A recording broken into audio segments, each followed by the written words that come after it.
Планирањето на овие средства оди на 7 години, значи за 7 годишен период, 2007-2013 година, на Република Македонија само преку оваа програма и беа ставени на располагање 614 милиони евра. Тоа е навистина голема сума. Тоа се средства кои што се наменети за проекти во различни области.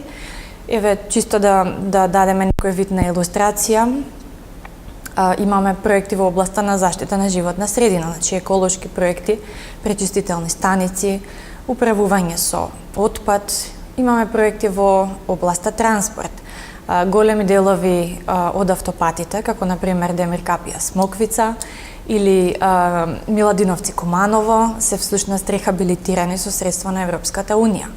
Повеќе железнички станици, вклучително и железничката станица во Скопје, беа реновирани со средства од ИПА програмата. Понатаму тоа подразбира исто така помош за Агенцијата за вработување, за активните мерки за барање работа. Освен тоа, не само институциите, туку и граѓаните и општините и граѓанските организации можат да ги користат овие средства.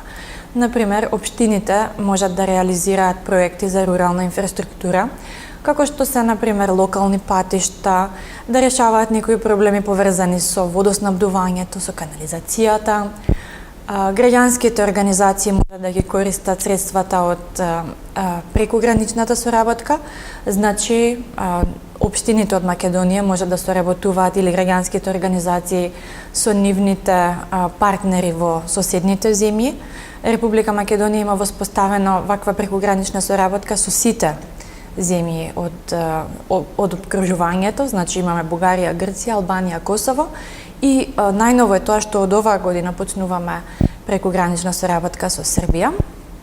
Ако во претходниот период 2007-2013 година имавме 614 милиони евра на располагање, за следниот период, значи 2014-2020 година, имаме уште повеќе средства, 664 милиони, значи имаме 50 милиони повеќе средства и мислам дека доста солидно ги користиме. Значи до сега имаме реализирано близу 3000 проекти во рамките на ИПА програмите, што всушност значи дека речиси секој ден почнува да се реализира нов ИПА проект.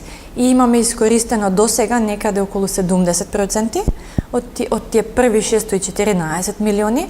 Меѓутоа ќе продолжиме да ги користиме овие средства до крајот на 2017 година. Значи реално би било да се очекува некаде вкупна искористеност на ИПА од 80%, да кажеме.